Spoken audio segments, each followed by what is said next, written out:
welcome to my channel, and in this video I'll share the requirements that you need to prepare if you plan to travel outside the Philippines as a non-OFW. And first, here's an overview of what you need to prepare. I-discuss ko din to in detail. First, you need the Bureau of Immigration Declaration Form. Second, you need travel medical insurance with COVID-19 coverage, an RT-PCR negative test, and transit and destination requirements. Ito mag-iba-iba to, depende sa destination country mo and transit. And lastly, you need to prepare to answer immigration's questions kasi mas marami silang tanong ngayon. Okay, so let's start with the Bureau of Immigration Declaration Form. I have the link in the description box, so print this out before your flight. Ibigay mo to sa airline staff, which they will sign, and later on, kapag in-interview ka na ni immigration officer, kukunin niya to sa'yo. It's important that you understand what's on this form because you're signing it. First, in this form, you're declaring that you have the means to support the expenses. If, for example, you get hospitalized, especially due to COVID. And also in this form, when you sign it, you're agreeing to the terms and conditions, such as you're accepting the risk of traveling during the pandemic. Because let's admit it, mas risky mag-travel ngayon. There's a chance that you can get stranded, and that happened to me. During the start of the pandemic, I got stranded in India for 2 months. Although I traveled again because my purpose is to reunite with my partner, and for me that's a risk I can accept because if I get stranded, at least safe naman ako and I'm with my partner. Okay, so I just want to point that out because a few months ago, muntik nang mag-ban ang Philippines ng mga galing ibang bansa because of the mutations, and people were complaining na they want to go home, umalis sila, but they want to go home. But the thing is, you signed that form. So I guess people did not really read the form that they signed before they left. So just keep that in mind.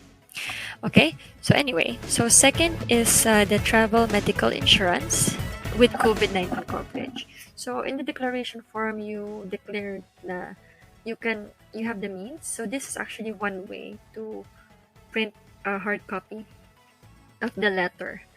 When you get an insurance, after you paid, they would usually automatically send you a letter stating the coverage, and it's important that it clearly states that it covers COVID-19.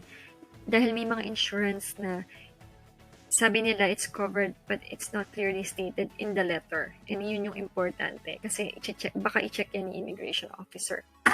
This is a screenshot of a paragraph from my insurance letters. Says medical treatments due to COVID-19 infections are included in the insurance coverage. So make sure you have this. Check this with the insurance if they clearly state that. And as for the insurances, maraming available insurance. I recommend first is Safety Wing. For most countries, I recommend Safety Wing because it's really affordable for just less than $1.50 per day or $40 for 28 days. Covers COVID-19. When I got stranded in India, if hindi ako ni-repatriate ni Philippine government, they would cover my repatriation flight. And during that time, napakamahal ng repatriation flights. But thankfully, I was repatriated by the government, so I did not need to use that. Just in case, it's good that you have those coverage. Pero I don't recommend Safety Wing if you're traveling to Germany or to Schengen countries, because Schengen countries mas strict yung requirements nila when it comes to medical insurance.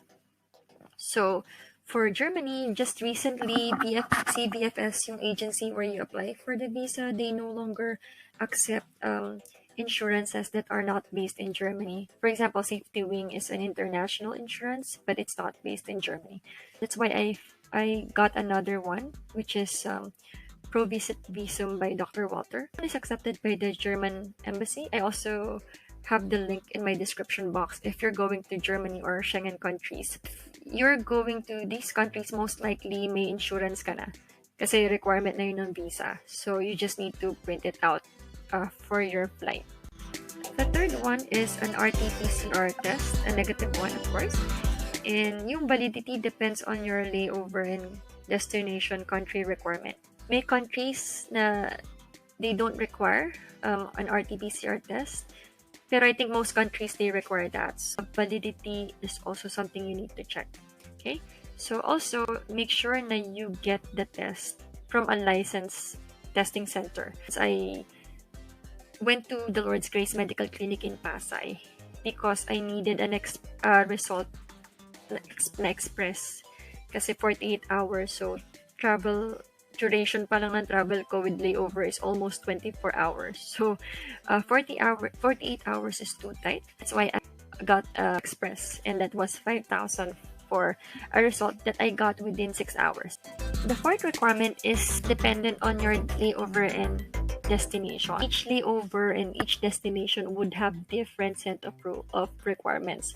Example, this time I took Qatar Airways and my layover was in Doha. So for that one, I needed to sign a Qatar consent form. And as for my destination country, Germany, I needed to register online before the flight.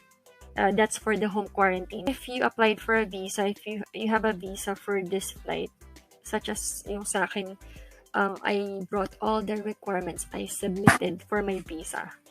I have an unmarried couple visa. So for this one, I also brought proof of relationships such as photos, chat logs. Even before the pandemic, the Philippine immigration is very strict if ang purpose mo is meeting a foreigner. And lastly, be prepared to answer immigration's questions. Yung question ni immigration would really depend on the purpose of your travel. Here are some questions.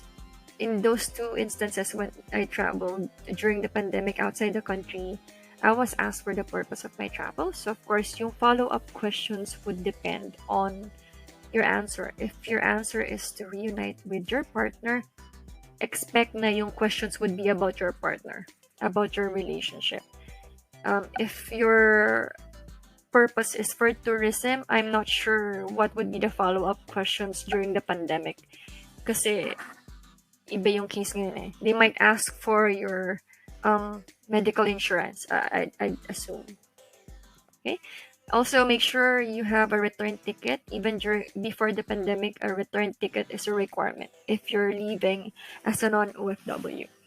Okay, so these are the sample questions.